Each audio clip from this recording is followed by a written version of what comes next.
Hello YouTube, this is your boy Greg, aka Wine, here to give my review on pro wrestling last night, which was Wednesday. First of all, for those of you who are not familiar with ROH, Ring of Honor, that is a good promotion. You know, they got some talent that you're familiar with and some that you're not, but overall, it's a low budget promotion, but it's a good promotion, and I like the wrestling. It's non-stop action through and through the whole entire show. Needs to be a little longer. You know, hours not long enough for me because I love to see pro wrestling, especially when it's as good as ROH has been. You know, kudos. They got people like AJ Styles down there, Roderick Strong, Christopher Daniels, Kazarian. They got some, and then they got some new talent that you're probably not familiar with. But you know, overall, I think ROH will be a pretty good promotion. And once I get familiar with the other superstars, I will start getting my reviews on that. But if you love pro wrestling, ROH will be a good promotion for you to watch.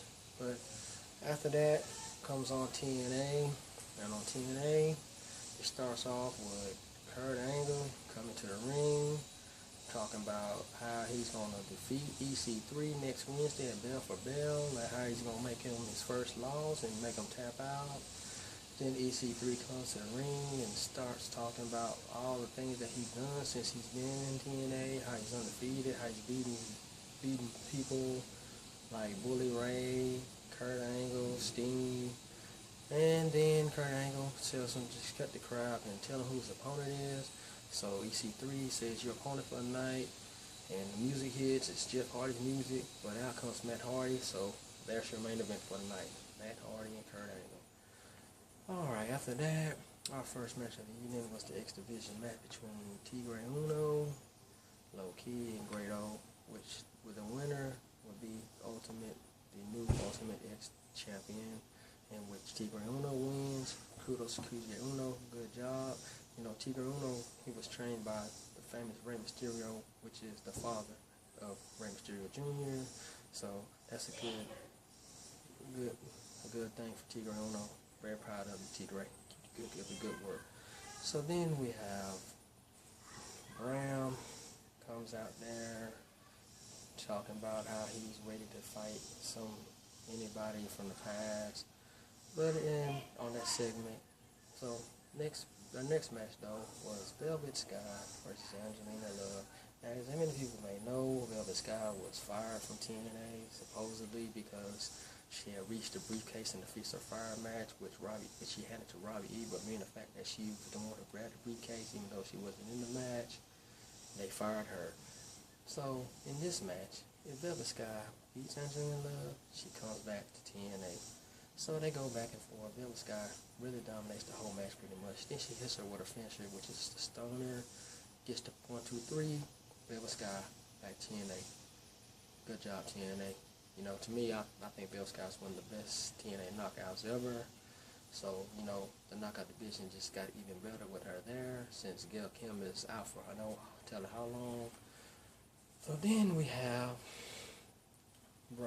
Jeff Jarrett comes out, unsuspectingly surprised me, as you know, comes out to the ring with his wife, starts talking about his new promotion, Global Force Wrestling, and how TNA called him, wanted him to do one more match, and Jeff Jarrett was not really trying to hear it, but then they said, this is your type of match, and Jeff Jarrett was thinking about it. They said the King of the Mountain match, so Jeff Jarrett thought long and hard.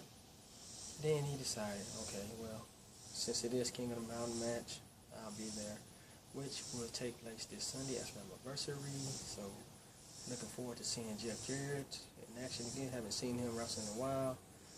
So then we have Brown, who comes to the ring waiting on his opponent. And his opponent happens to be a man they call Vader. So Vader and Brown, they go at it. Very good match, you know, considering the fact that Vader hasn't wrestled in a while. Vader hits him with the Vader bomb, but Magnus was too close to the rope, so a nail on the rope, so the referee had to break the count. Magnus flies out the rope, ring, grabs upon Artie, hits Vader, gets disqualified, starts beating on Vader, and out comes Matt Morgan, out of nowhere. Jumps on Brown, throws him off the top rope. So Brown and Matt Morgan are scheduled to have a match this Sunday at Slammiversary as well. Also, by the way, while that's on my mind. At Slammiversary, you also gonna have Mr. Anderson and Bobby Lashley taking on EC3 and Tyrus. Then you also gonna have another match between my bad.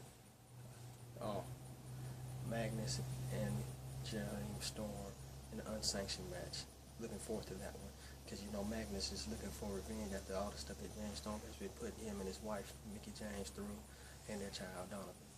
Okay, so moving on along, our next match was the Dirty Hills versus the Wolves. In this match, it was Full Metal Mayhem, which, you know, was a pretty good match all in all.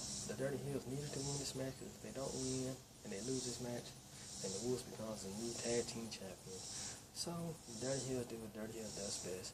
Hits Steve Richards with a low blow, Dave Richards, with a low blow, and picks up the 1, 2, 3. So the series is 2-2, which is the next fight. The winner becomes the new tag team champions.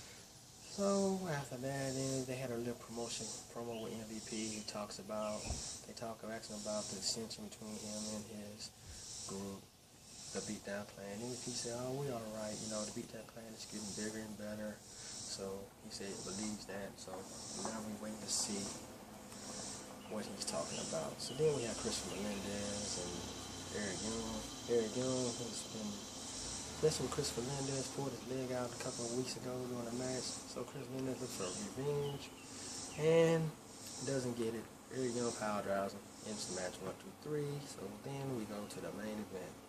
Kurt Angle, Matt Hardy. Overall, it's a pretty good match, about a 15-minute match. Matt Hardy hits him with a twist of fate. Kurt Angle kicks out. Then Kurt Angle puts him in the ankle lock. Matt Hardy holds on as long as he could and finally taps out to the ankle lock.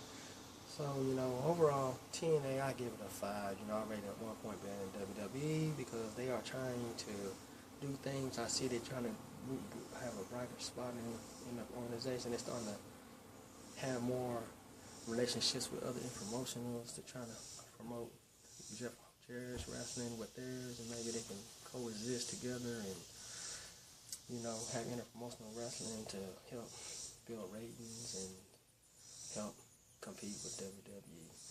But overall, I think wrestling last night was pretty interesting. So, you know, give us your thoughts and your opinions if you liked the show, or if you did, you know, or your thoughts or opinions. And I'm looking forward to next week's Bell for Bell, but I'm also looking forward to Slammiversary. So, you know, and some more ROH wrestling. Maybe they'll start getting more popular and start having longer shows. But until then, I'd like to say peace.